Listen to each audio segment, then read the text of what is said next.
మా అక్కగారైన sister Mary gold గారు దేవుని వాక్యం అందించబోతూ ఉన్నారు. వీరు 3 సంవత్సరాలు ఉపవాసం ఉండి ప్రార్థన చేయడం ద్వారా పరిశుద్ధాత్మతో నింపబడిన వారై ఆత్మ సంబంధమైన వరములు కలిగి ప్రభువుతో మాట్లాడుతూ దర్శనాల ద్వారా కళల ద్వారా ప్రభు సన్నిధిలో గడుపుతూ అనేక మందిని ఆత్మీయంగా సిద్ధపరుస్తూ బలపరుస్తూ ఉన్నారు. వీరు ప్రార్థన చేసి దర్శనాలను కలభావాలను తెలుసుకొని అనేక మందికి తెలియచెప్పి అనేక మంది పట్ల దేవుని యొక్క చిత్తం ఏ విధంగా ఉందో ప్రార్థన ద్వారా వారు తెలుసుకొని అనేక మందితో పంచుకుంటూ అనేక మందిని బలపరుస్తూ దేవుని సన్నిధిలో బహుబలంగా వాడబడుతున్న దైవజనులు. వీరి వాక్యాన్ని ఇప్పుడు విందాం. దానియేలు గ్రంథం 10వ అధ్యాయం 3వ వచనం నుండి చూద్దాం. 3 వారములు గడుచు వరకు నేను సంతోషముగా భోజనము చేయలేక ఉంటిని. మాంసము కానీ ద్రాక్షారసము కానీ నా నోటిలోనికి రాలేదు. స్నానాభిషేకములు చేసుకొనలేదు. మొదటి నెల 24వ తేదీ నేను హిద్దెకెలను గొప్ప నది తీరమున ఉంటిని. నేను కన్నులెత్తి చూడగా నారబట్టలు ధరించుకున్న ఒకడు కనబడెను. అతడు నడుమున మేలిమి బంగారు నడికట్టు కట్టుకొని ఉండెను. అతని శరీరము రక్తవర్ణపు రాతి వంటిది. అతని ముఖము మెరుపు వలె ఉండెను. జ్వాలామయమైన దీపములను అతని భుజములు పాదములను తళతళలాడు ఎత్తడిని పోలియుండెను. అతని మాటల ధ్వని నర సమూహముల కంఠ ధ్వని వలె ఉన్నదంట. చూడండి, దానియేలుకి కూడా దేవుడు కనబడ్డాడు. దానియేలుకి దేవుడు కనబడినప్పుడు ఎలాంటి స్వరూపము కనబడిందో దానియేలు రాస్తూ ఉన్నాడు. తర్వాత 7వ వచనం, దానియేలు నాకు ఆ దర్శనము కలగగా నాతో కూడా నున్న మనుషులు దాన్ని చూడలేదు కానీ మిగుల భయాక్రాంతులై దాగుకోవాలని పారిపోయారంట. చూడండి, ఇప్పుడు మీరైనా కూడా ప్రభుని చూడాలా, ప్రభు స్వరం వినాలి అని మౌనంగా కనిపెట్టుకొని ఇంట్లో తలుపులు వేసుకొని ఉన్నారనుకోండి, ప్రభు కనబడతాడు. ఆ వెలుగు కనబడగానే ఆ వెలుగును తట్టుకొనగలిగి ఆ శక్తి కలిగి ఉంటే ప్రభు ఆ నెక్స్ట్ స్టెప్ ఏంటో నీకు చెప్తాడు. ఆ నెక్స్ట్ స్టెప్ ఏంటో చెప్తాడు. కొంతమంది సమూహముగా కూడా ప్రార్థన చేసినప్పుడు దేవుడు వాళ్ళ మధ్యలో ప్రత్యక్షమైతే కొందరు చూడలేకపోయారు, కొందరు చూచారు. దానియేలు దగ్గర కూడా కొంతమంది ప్రార్థనలో కూర్చొని ఉన్నారంట. దానియేలు ఆ దర్శనము చూస్తూ ఉండగా ఆ వెలుగు చూడలేక చాలామంది వెళ్ళిపోయారంట. నేను ఒంటరినై ఈ గొప్ప దర్శనమును చూచితిని. 7లో దానియేలు నాకు ఈ దర్శనము కలగగా నాతో కూడా నన్న మనుషులు దాన్ని చూడలేదు కానీ మిగుల భయాక్రాంతులై దాగుకోవాలని పారిపోయారంట. ప్రభు మాకు కనపడాలి, ప్రభు నాతో మాట్లాడాలి అంటే నిజంగా నీ పూర్వీకుల పాపము, నీ బలహీనతలు ఏమైనా ఉంటే ఆ గొప్ప దేవుడు, దేవాతి దేవుడు, వెలుగు కలిగిన దేవుడు నీలోకి రావాలంటే నీలో ఉన్న ప్రాచీన స్వభావము నిన్ను నిలకడగా ఉండలేదు. గడగడ వణుకొచ్చేసిద్ది నీకు కూడా అలాంటి భయము, వణుకు, కాళ్ళు వణికిపోవడం అనేది వస్తుంది. వచ్చినా కూడా నీవు ఇంకా ఏమున్నాయి ప్రభు, నాలో ఏ బలహీనతలు ఉన్నాయని అడుగుతూ అలా అని జాగ్రత్తగా కనిపెట్టుకొని ఉండగలిగితే ధైర్యంగా ఆ నెక్స్ట్ ప్రభు మాట్లాడాలనుకున్నది, ప్రభు చూపించాలనుకున్నది నువ్వు చూడగలుగుతావు. అలా భయానికి చాలామంది లేచి వెళ్ళిపోతారు. ప్రార్థనలోనికి రావాలంటే చాలామంది భయం ఏంటంటే ఎక్కువ ప్రార్థన చేస్తే ఎక్కువ శోధనలు వస్తాయి అనేది ఒక మాట.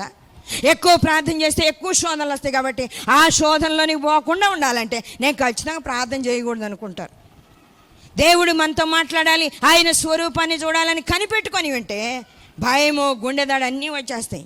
ఆ భయానికి కళ్ళు తెరిచి ఇక ఎప్పుడు అట్ట కనిపెట్టడానికి ఎవరు సాహసం చేయడం వల్ల, అలాంటి సాహసం ఎవరిలోనికి రానందువల్ల దేవుడు వాళ్ళకి కనబడడం లేదు, వాళ్ళతో మాట్లాడడం లేదు. దానియేలు దగ్గర ఉన్న వాళ్ళు కూడా పారిపోయారంట. అమ్మో, దేవుడు మాట్లాడితే మనము తట్టుకోలేమని. దేవదూత కనబడితే పారిపోతున్నారు, దేవుడు కనబడితే పారిపోతూ ఉన్నారు. ఆ దావీదు ఆ దేవాలయాన్ని కట్టాలని ఆ అర్నోను కళ్ళం దగ్గర ఉన్న అతనితో మాట్లాడడానికి వచ్చినప్పుడు దావీదుతోటి దేవదూత కూడా వచ్చిందంట. ఖడ్గం చేత పట్టుకొని దావీదుతో కూడా దేవదూత వచ్చినప్పుడు ఆ అర్నోనుకి 4 కుమారులు ఉంటే వాళ్ళందరూ కూడా దేవదూతను చూశారంట. ఈ కళ్ళతో దేవదూతను చూసి పారిపోయి దాక్కున్నారంట. తెలుసా, పారిపోయి దాక్కున్నారు. కానీ దేవుని సన్నిధిలో మనము నిలబడగలిగితే, మనలో బలహీనత ఉంటేనే మనం పారిపోయేది, మనలో పాపం ఉంటేనే మనం పారిపోయేది, మన ప్రాచీన స్వభావం, మన పూర్వీకుల స్వభావంలో ఉంటేనే మనం పారిపోయేది. అవి లేకపోతే అసలు పారిపోవాల్సిన అవసరం లేదు. నేను దేవుని సన్నిధిలో చిన్నప్పటి నుంచి ఆ వెలుగును చూసేదాన్ని. చిన్నప్పటి నుంచి అలాంటి దర్శనాలు చూడడం నాకు చాలా ఇష్టం. దేవునితో మాట్లాడడం అనేది ఇష్టం. నాకే రోజు భయం కలగల, గుండె దడరాల. దేవుడు నాతో మాట్లాడాలని ఆయన వెలుగుని చూపించాడు. ఆయన నిమ్మళమైన ఆ స్వరూప దర్శనాన్ని కూడా చూపించాడు. అన్ని అనుభవాలు పొందడానికి ఆయన నాకు నేర్పించాడు. అలాంటి అనుభవాలు పొందినప్పుడు నాకు భయం రాలేదు. నేను పారిపోవాలనుకోలే, ఇంకా లేచిపోదాం ప్రార్థన చేయడం ఎందుకు అనేది ఆలోచన రాదు. ఇంకా కనిపెట్టాలి, ఇంకా ఎక్కువ సమయం ప్రార్థన చేయాలి, ఇంకా దేవుడు ఏం చెప్తాడో చూద్దామనే అలాంటి ఆలోచనే ఉండేది. వేరొక ఆలోచన వచ్చేది కాదు. దేవుని సన్నిధిలో అలా ప్రార్థన చేసినప్పుడు దేవుడు దర్శనాలతో మనతో మాట్లాడతాడు. ఆ దర్శనాల్లో కూడా మనం అన్నిటినీ తెలుసుకోవాలని ఆయన దగ్గర కూర్చున్నప్పుడు ఆయన మనతో చెప్తాడు. తెలుసా, ఆయన దగ్గర కూర్చొని ఉన్నప్పుడు ఆయన మనతో చెప్తాడు. దానియేలు గ్రంథంలో కూడా దానియేలు కూడా ఆ దర్శనాలు అర్థం కానప్పుడంట, ఇది ఏమై ఉందో, ఎలా జరుగుతుందో ఏంటో అని అర్థం కాకుండా ఉన్నప్పుడు ఒక ఆయన వచ్చాడంట. వృద్ధుడైన ఒక మనిషి వస్తే ఆయన అడుగుతూ ఉన్నాడు, ఆయన జవాబు చెప్తూ ఉన్నాడు. ఆయన వచ్చి జవాబు చెప్తూ ఉన్నాడు. దేవుని సన్నిధిలో మనము అలా అడగగలిగినప్పుడు ప్రభు మనతో కూడా మాట్లాడతాడు, మనకన్నిటినీ తెలియజేస్తాడు. అన్నిటినీ పరిశీలనగా తెలుసుకునేదాకా మన దగ్గర నుంచి ఆయన వెళ్ళిపోడు. అన్ని విషయాలు మనకు చూపిస్తూ ఉంటాడు. దానియేలు గ్రంథం 10వ అధ్యాయము 9వ వచనము. నేను అతని మాటలు వింటిని, అతని మాటలు విని నేను నేలను సాష్టాంగపడి గాఢ నిద్ర పొందిన వాడనైతిని. అప్పుడు ఒకడు చేతితో నన్ను ముట్టి నా మోకాళ్ళను అరచేతులను నేల మోపి నన్ను నిలవబెట్టి, దానియేలు నీవు బహుప్రియుడవని మాట్లాడాడంట.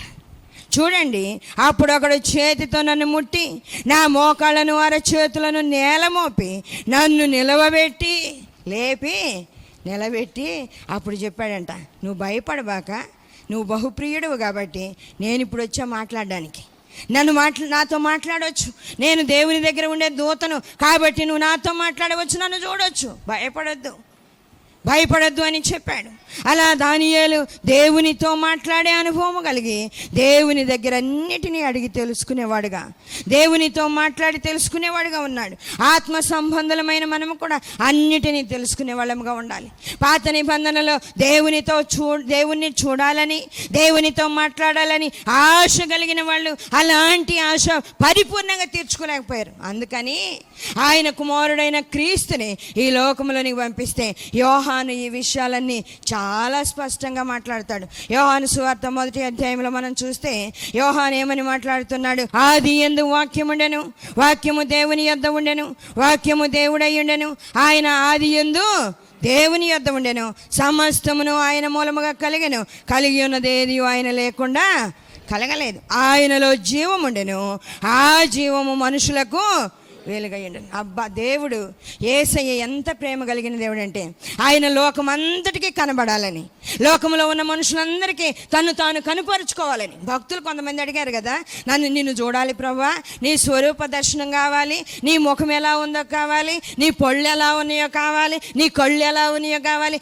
నీ వేళ్ళు ఎలా ఉన్నాయో కావాలి. నాకున్న ఆశ అది. అందుకే నేను ఇంత స్పష్టంగా ఇవి చెప్పగలను, ఎందుకంటే నేను ఆశ కలిగి అడిగి చూచాను కాబట్టి. అలాంటి అనుభవం కలిగిన వాళ్ళు అడిగి అలాంటివి చూడలేకపోయారు కదా. అందుకే ప్రభు ప్రేమ కలిగి ఆయన మనుషుల కోసం ఈ లోకానికి శరీరధారిగా వచ్చాడు, చూపించడానికి. ఆయన ప్రత్యక్షపరచుకోవడానికి వచ్చాడు.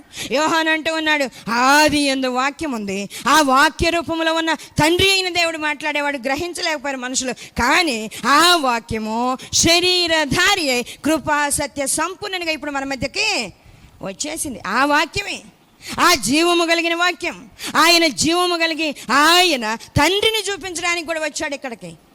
వాక్య భాగంలో ఎన్నో విషయాలు ఉన్నాయి. ఒక్కొక్కటి చదువుతూ ఉంటే ఎంత ఆశ్చర్యమో, కొన్నిసార్లు చాలా దిగులు, బాధ. ప్రభువా, నువ్వెంత ప్రేమ కలిగిన దేవుడవు, ఎంత చక్కగా ఈ లోకంలో నీకు వచ్చావు, ఎంత చక్కగా మనుషులతో మాట్లాడాలనుకున్నావు ప్రభువా, ఎంత గొప్ప తండ్రివయ్యా అని దేవుణ్ణి స్తుతించకుండా ఘనపరచకుండా ఉండలేం. దేవుణ్ణి ఘనపరచకుండా ఉండలేం, మహిమపరచకుండా ఉండలేం. ప్రభు మనల్ని ప్రేమించి ఈ లోకంలోనికి ఆయన వచ్చాడు. ఈ లోకంలోనికి వచ్చి అందరికీ తను కనుపరుచుకోవాలి. చూడాలని ఆశ కలిగిన వాళ్ళందరూ చూడవచ్చు, ఆయన్ని చూడాలనుకున్న వాళ్ళందరూ, చూడాలని ఆశ కలిగిన వాళ్ళందరూ వచ్చి చూడవచ్చు. అలాంటి ఉన్నతమైన అనుభవాన్ని మనుషులకి ఇవ్వాలని లోకములోనికి ఆయన వచ్చాడు. అందుకే యోహాను 1వ అధ్యాయంలోనే రాస్తూ ఉన్నాడు, లోకములోనికి వచ్చిన దేవుని వెలుగుని వాళ్ళు చూడలేకపోయారంట. వాక్య భాగంలో చూస్తే 7వ వచనము, ఆయన మూలముగా అందరూ విశ్వసించినట్లు అతడు ఆ వెలుగుని గూర్చి సాక్ష్యం ఇచ్చుటకు సాక్షిగా వచ్చాను. 5వ వచనం, ఆ వెలుగు చీకటిలో ప్రకాశించుచున్నది కానీ చీకటి దాన్ని గ్రహించడం లేదు. చీకటి దాన్ని గ్రహించడం లేదు. ప్రభు అంటాడు, నేను లోకములోనికి వచ్చాను, లోకము నన్ను తెలుసుకోవాలని, లోకానికి నన్ను నేను కనపరుచుకోవాలని లోకానికి వచ్చాను అని చెప్తాడు. లోకములోనికి వచ్చిన ప్రభువు లోకమంతా చూడలేదు, లోకమంతా ప్రభువుని కనుగొనలేదు. కానీ మనకి మాత్రం దేవుడు ఆయనను కనుగొనే కృపను శక్తిని అనుగ్రహించాడు.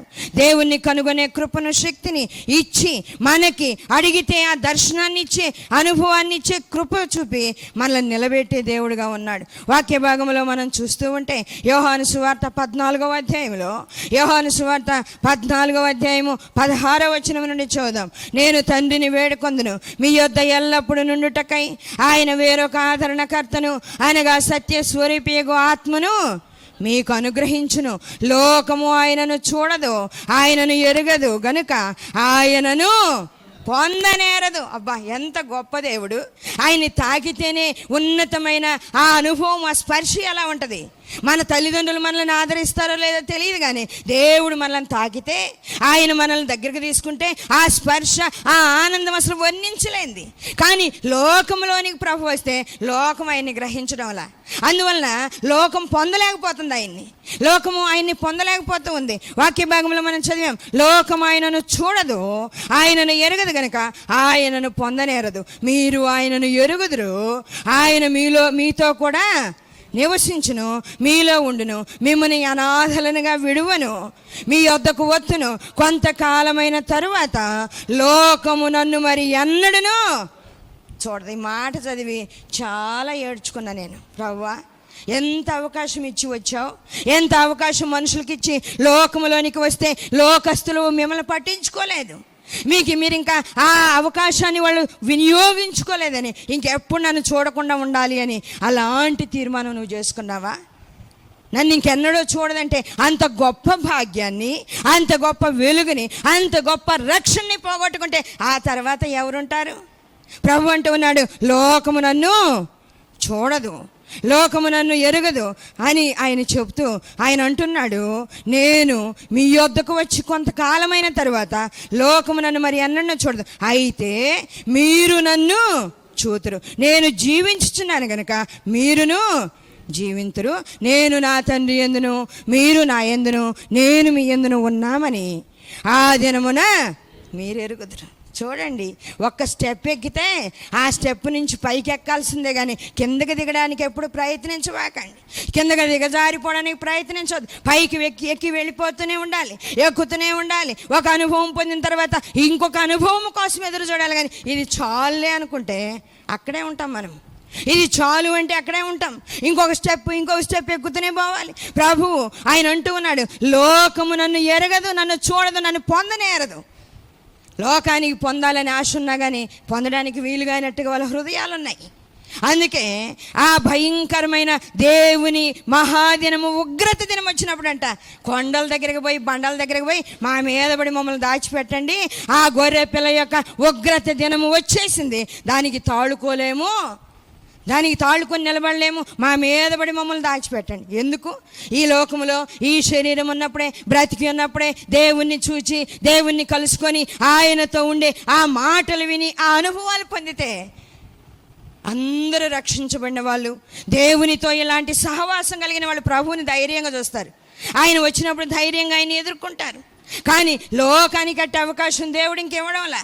లోకము నన్ను చూడదు, నన్ను పొందనేరదు, తర్వాత మీరు నన్ను కలుసుకుంటారు, కానీ లోకానికి మాత్రం నేను ఇంకా కనబడను. ఆయన కనబడకపోతే ఎంత దిగులో తెలుసా?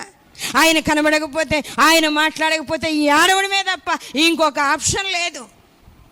దేవుని సన్నిధిలో ఇలాంటి అనుభవము కలిగి ఉన్న ఆ యోహాను ఆ అనుభవముతో ప్రభువుని పరిశీలనగా చూచేవాడు.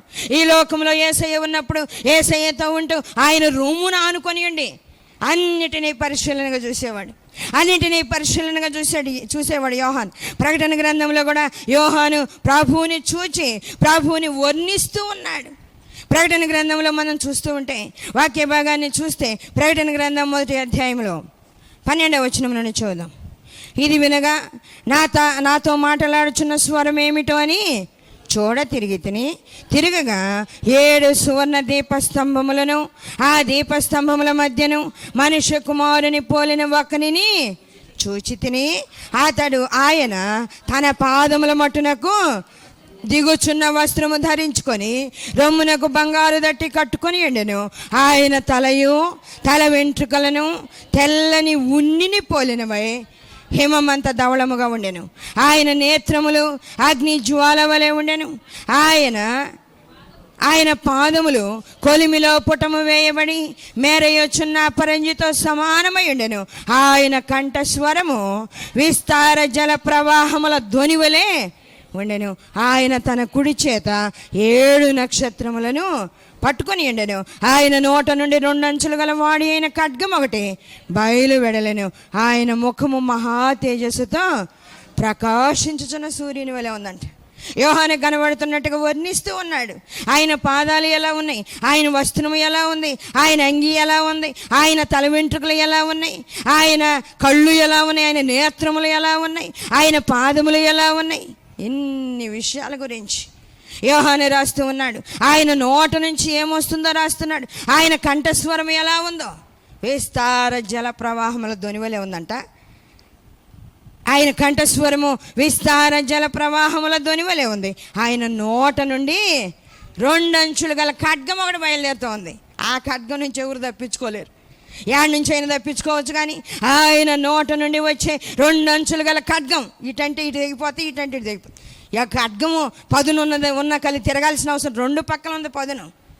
ఆయన ఖడ్గము అటు ఇటు ఒప్పగానే అటు ఇటు ఉన్న వాళ్ళందరూ పడిపోతారు, చనిపోతారు, భయంకరమైన పరిస్థితులకు వెళ్తారు. ఆయన తన కుడి చేతిని నా మీద ఉంచి నాతో ఇట్లా అన్నాడంట, యోహానుతో అన్నాడు, భయపడకము, నేను మొదటి వాడను కడపటి వాడను జీవించువాడను. మృతుడనైతిని కానీ ఇప్పుడు స్థితి ఇది, మీతో ఉన్నప్పుడున్న స్థితి కాదు ఇది. నేను మనిషి రూపంలో వస్తే నా రొమ్ము నానించుకున్నా, నాతో నడిచేటట్లు చేశా, నాతో కలిసి భోజనం చేసేటట్లు చేశా, నాతో పండుకునే విశ్రాంతి పొందేటట్లు చేశా, నేను ఎక్కడికి వెళ్తే అక్కడికల్లా తీసుకుని పోయా. అప్పుడున్న రూపం అది. ఇప్పుడున్న రూపాన్ని నువ్వు చూడు. నా కళ్ళు ఇలా ఉన్నాయి, అగ్ని జ్వాలల్లాగా ఉన్నాయి. నాకున్న నోటి యొక్క స్వరం ఎలా ఉందో చూడు. నా నోటి నుంచి ఏం బయలుదేరుతుందో చూడు. ఎలాంటి రూపంలో ఉన్నానో చూడమని ఆ పాత నిబంధన భక్తులకి అర్థం కాని విషయాలు కూడా యోహాను పరిశీలనగా చూడగలిగాడు. మండుచున్న అగ్నిజ్వాల లాంటి కన్నులు కూడా యోహాను చూచాడు.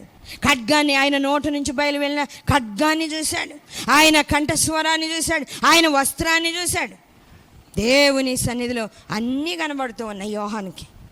ప్రభు ఆయన చెప్తూ ఉన్నాడు. పౌలు గారేమో సంఘాలకు పత్రికలు రాస్తే ప్రభువేమో ఆసియాలో ఉన్న 7 సంఘాలకు రాయమంటున్నాడు. తెలుసా?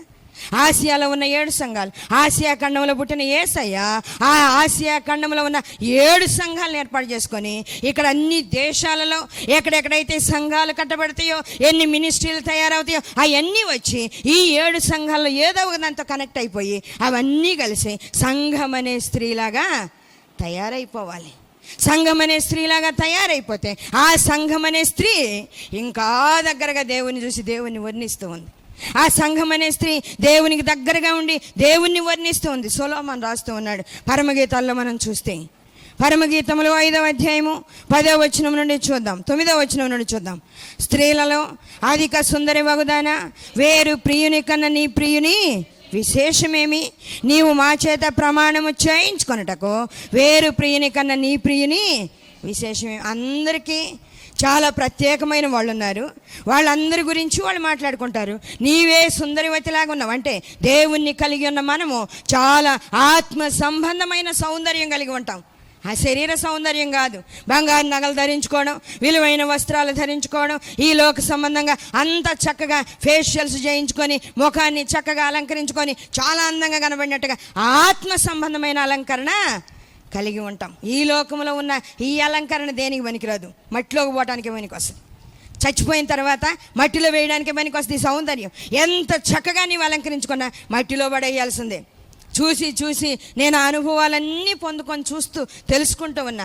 ఎంత మంచి వాళ్ళు, ఎంత సౌందర్యం కలిగిన వాళ్ళు, ఎంత పేరున్నవారు. మట్టిలోకే కదా ప్రభువా, ఈ శరీరం మట్టిలోకే. కానీ అలాంటి మట్టిలోకి వెళ్ళకుండా శాశ్వతమైన సౌందర్యం ఉంది. అది పరలోక సంబంధమైన సౌందర్యం. ఈ సంఘం అనే స్త్రీ కలిగి ఉన్న సౌందర్యం. అది ఏ సౌందర్యం కలిగి ఉన్నది? స్త్రీలలో అధిక సుందరి వగదానా వేరు ప్రియుని కన్నా నీ ప్రియుని విశేషమే. నువ్వు బాగున్నావు, నీ ప్రియుడు ఇంకా స్పెషల్గా ఉండి ఉంటాడు. ఆయన విశేషం ఏంటి కొంచెం చెప్పు. మాలాంటి వాళ్ళు కాదా? నీ ప్రియుడు వేరునా? చాలామంది చాలా దేవుళ్ళని ఆరాధిస్తారు, వాళ్ళందరూ వాళ్ళకి ప్రియులే. కానీ సజీవుడైన దేవుణ్ణి కలిగి ఉన్నవాళ్ళు ఈ ప్రియుని విశేషం చెప్పాల్సిందే. ఈ ప్రియుడు ఎలాంటి వాడు? ఈ ప్రియుడు ఎలాంటి సౌందర్యం కలిగిన వాడు? ప్రభువుకున్న ప్రత్యేకత ఏంటి? వాక్య భాగంలో మనం చూస్తూ ఉన్నాం. నా ప్రియుడు ధవళవర్ణుడు, రత్నవర్ణుడు, 10,000 మంది పురుషులలో అతని గుర్తింపవచ్చును. అతని శిరస్సు అపరంజి వంటిది, అతని తల వెంట్రుకలు కాకపక్షముల వలె కృష్ణవర్ణములంట. అవి నొక్కులుగా అసలు ఈ సంఘం అనే స్త్రీ, ఆ 7 సంఘాలు, ఆసియాలో ఉన్న 7 సంఘాలు, మనమందరము ప్రపంచమంతా మారు మనసు పొందిన వాళ్ళందరూ పోయి ఆ సంఘాలతో ఐక్యమైపోయి ఆ సంఘం అంతా ఒక స్త్రీగా తయారైనప్పుడు ఆ స్త్రీ అనే ఆ సంఘము, ఆ బిడ్డలందరూ దేవుని వర్ణన ఎలా వివరిస్తున్నారో చూడండి.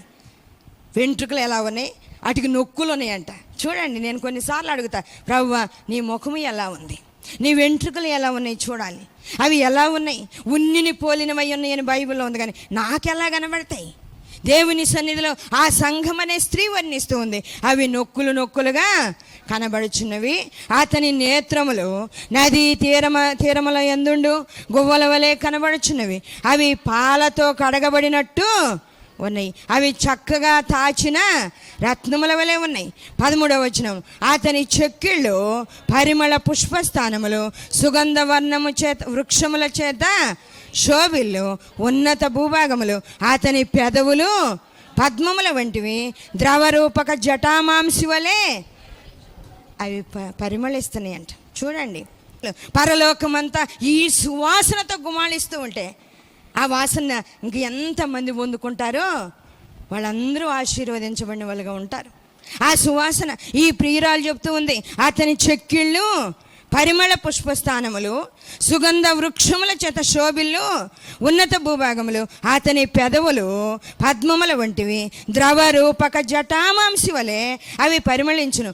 అతని కరములు తర్షీషు రత్నభూషణమైన స్వర్ణ గోళముల వలె ఉన్నవి. అతని కాయము నీల రత్న ఖచ్చితమైన విచిత్రమగు దంత పనిగా, కళ్ళకున్న ఆ గుడ్డు కనుగుడ్డు కూడా గువ్వల వలె కనబడుచున్నవి. అవి పాలతో కడగబడినట్టుగా ఉన్నాయంట. పాలతో కడగబడినట్టుగా అవి చక్కగా తాచిన రత్నముల వలె ఉన్నాయంట కళ్ళు. దేవుని సన్నిధిలో ఆ వర్ణన ఎంత ఉన్నతమైనది. 15వ వచనం చూస్తే, అతని కాళ్ళు మేలిమి బంగారు మట్ల యందు నిలిపిన చలువరాతి స్తంభముల వలె ఉన్నవి. అతని వైఖరి లెబానోను పర్వత తుల్యము, అది దేవదారు వృక్షములంత ప్రసిద్ధము. అతని నోరు అతి మధురము, అతను అతి కాంక్షణీయుడు. యెరూషలేము కుమార్తెలారా, ఇతడే నా ప్రియుడు, ఇతడే నా స్నేహితుడు. నీ ప్రియుని విశేషం ఏంటంటే ఆమె వర్ణించి ఇప్పుడు ఎవరు చూసినా ఈ పోలికలు కనబడగానే ఏమైనా పిలుచుకొని పోతారు, నీ ప్రియుడు అక్కడ ఉన్నాడు రమ్మని. తెలుసా, మనము మన ప్రియుడైన ప్రభు గురించి ఇలాంటి వర్ణన కలిగి ఉంటే ఆయన ఎక్కడైనా గుర్తుపట్టవచ్చు. ఆయన ఎక్కడున్నా గుర్తుపట్టవచ్చు. నా ప్రియుడు 10,000 మందిలో కూడా ఆయన గుర్తుపట్టవచ్చు. ఆమె చెప్తుంది, 10,000 మందిలో కూడా నా ప్రియుడిని నేను గుర్తుపట్టగలను. ఎందుకంటే ఆయన అన్ని విషయాల్లో ప్రత్యేకమైన వాడు.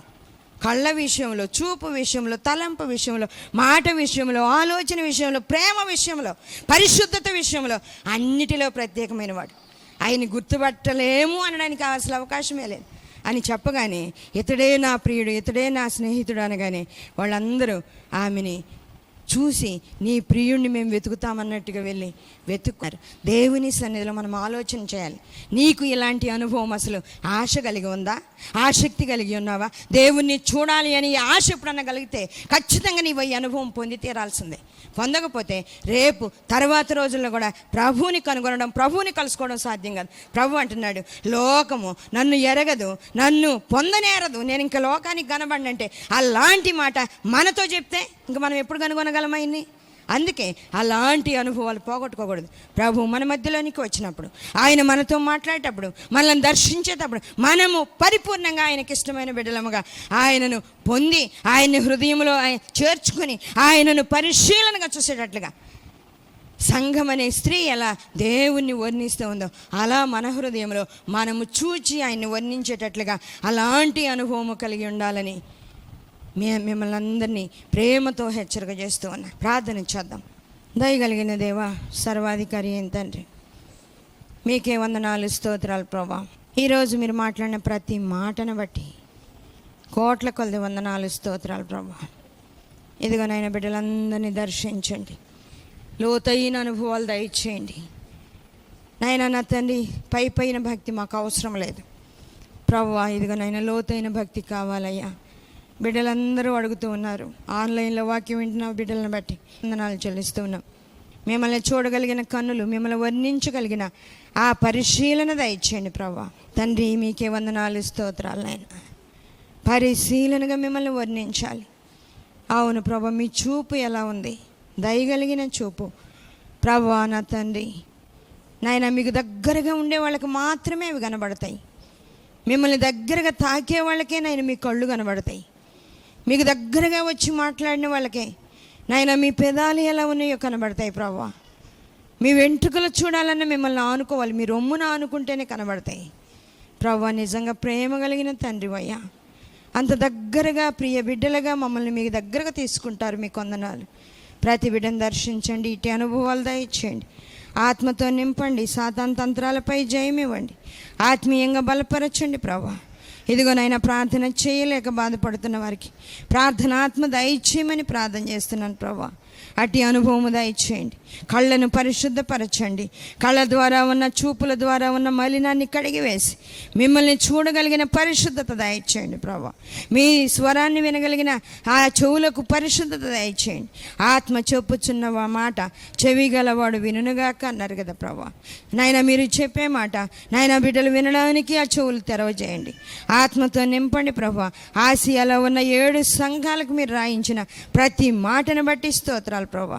తండ్రి, మీకే వందనాలు, స్తోత్రాలు. బహుగా దీవించండి, ఆత్మతో నింపండి, సాతాను తంత్రాలపై జయమివ్వండి. ఈ లోక సంబంధమైన అక్కరలు ఏవైతే ఉన్నాయో, ఏవైతే ఆత్మీయ జీవితానికి అడ్డంగా ఉన్నాయో వాటిని తీర్చండి ప్రభా. వివాహాలు గాక బాధపడే వాళ్ళకి వివాహాలు జరిగించండి. ప్రార్థనలో బలపడడానికి వాళ్ళకి సహాయం చేయండి. ఆర్థిక ఇబ్బందులు ఉన్న వారికి ఆర్థిక ఇబ్బందులు తొలగించి నాయన ప్రార్థనలో బలపడడానికి కృప దయచేయండి నాయన. ఇదిగో నా తండ్రి, దురాత్మల చేత పీడించబడుతున్న వారికి విడుదల దయచేసి మీ దర్శనము దయచేయండి ప్రభా. తండ్రి, మీకే వందనాలు. ప్రతి అక్కర మీ మహిమలో మీ బిడ్డలకు తీర్చి నాయన మిమ్మల్ని చూడగలిగిన కన్నులు, ప్రశాంతంగా ప్రార్థన చేసి కనిపెట్టగలిగిన హృదయం దయచేయండి. మీ నామానికి అత్యధికమైన మహిమ తెచ్చుకోండి. ఈ వాక్య భాగాల ద్వారా బిడ్డలందరినీ బలపరిచి మీరే మహిమ, ఘనత, ప్రభావాలు తెచ్చుకోమని, తోడయ్యండమని యేసయ్య అతి పరిశుద్ధ నామంలో అడుగుచున్నాము తండ్రి, ఆమేన్. మరిన్ని వివరముల కొరకు మమ్మల్ని సంప్రదించవలసిన చిరునామా marigold foundation, holy spirit church, Vishwanathapuram, Podili, Prakasam జిల్లా, పిన్ కోడ్ 523240. మా ఫోన్ నెంబర్స్ 8500084841. మరి ఒక ఫోన్ నెంబర్ 8500084841.